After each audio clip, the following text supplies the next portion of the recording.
Hello friends, myself Jayesh Prajapati, Assistant Professor of LJ Institute of Engineering and Technology in the Department of Electronics and Communication.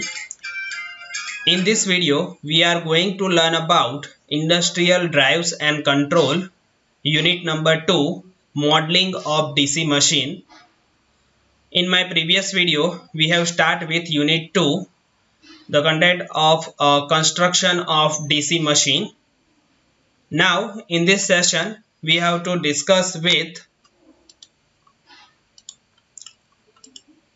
working principle of DC motor, different types of DC motor, derivation of induced EMF. So in this session we have to study these three topics. So let us start with first topic, working principle of DC motor. Now the statement for working principle of DC motor is, when a current carrying conductor placed in magnetic field, it experiences a force.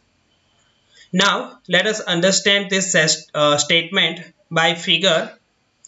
You can see in this figure there is a permanent magnet and NS, DC supply, brushes, commutator segment and armature. Now in this figure you can see there is a two permanent magnet and NS, two poles.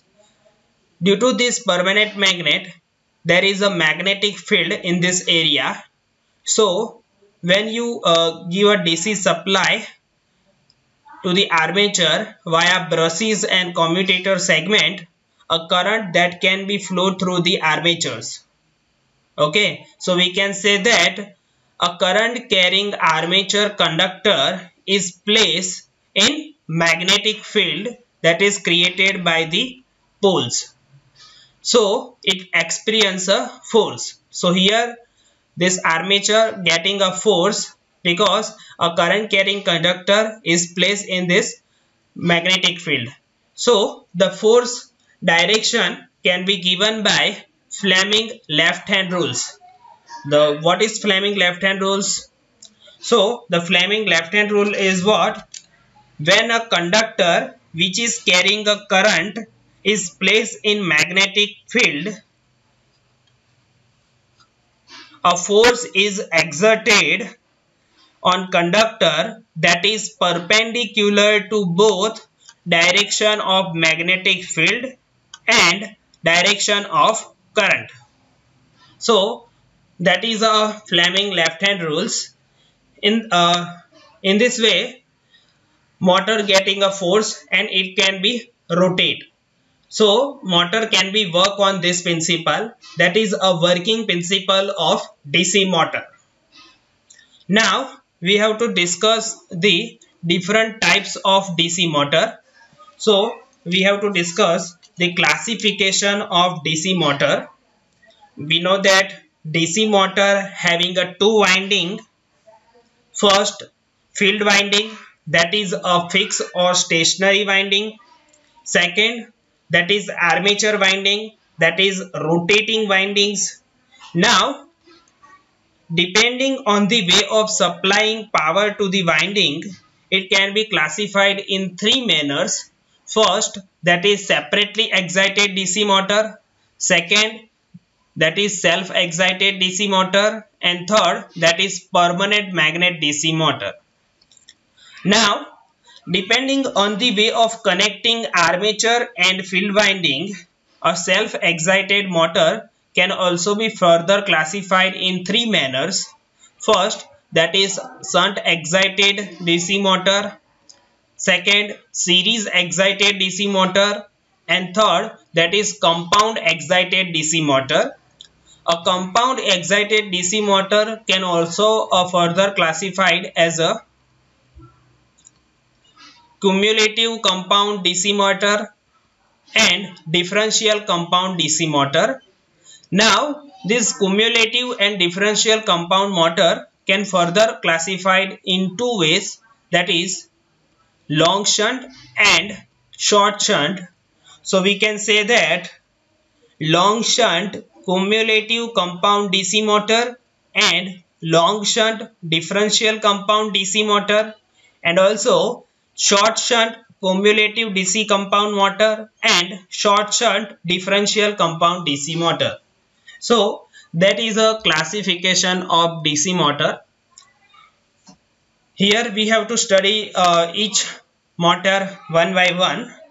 So let us start with first motor, separately excited DC motor. Separately excited DC motor, as per the name of this motor, you can see that is a separate excited. So the field and armature winding are separately connected across the DC supply. Now understand this motor by equivalent circuit of this figure. So we have to first take the field winding, and then we have to take the armature winding. Now field winding is connected across the external DC supply, and armature winding is also connected to the DC supply. Now at the center of the armature there is a shaft at which we can get output in the form of mechanical energy.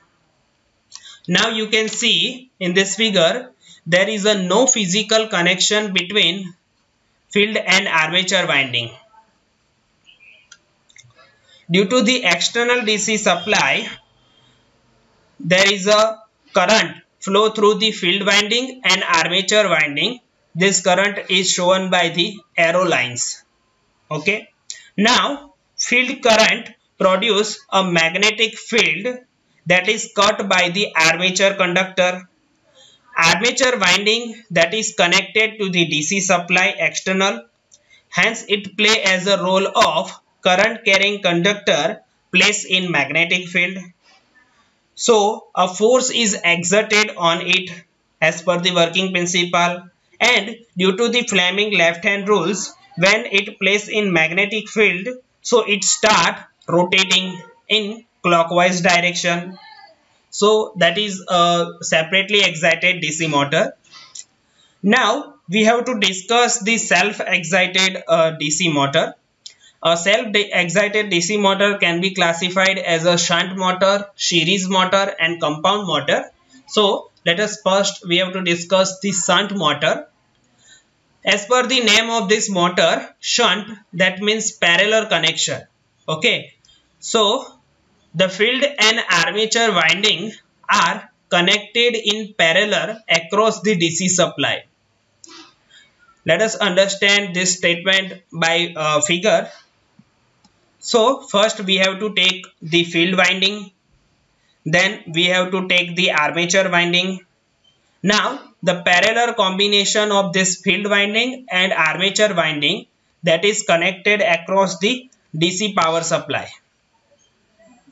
Now at the center of the armature there is a shaft at which we can get output in the form of mechanical energy.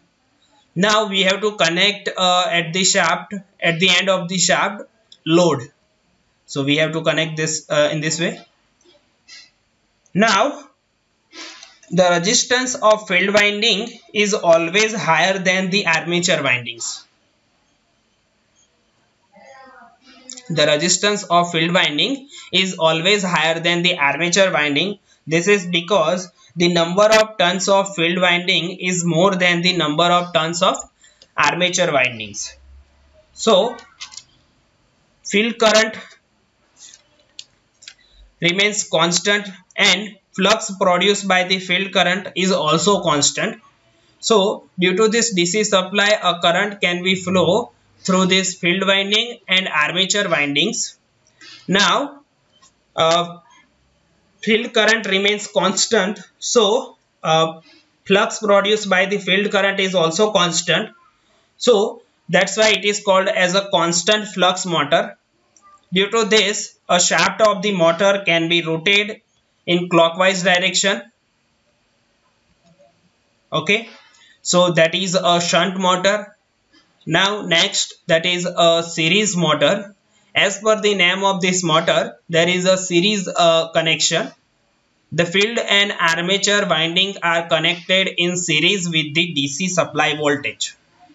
Okay, so first we have to take the field winding, then we have to take the armature windings.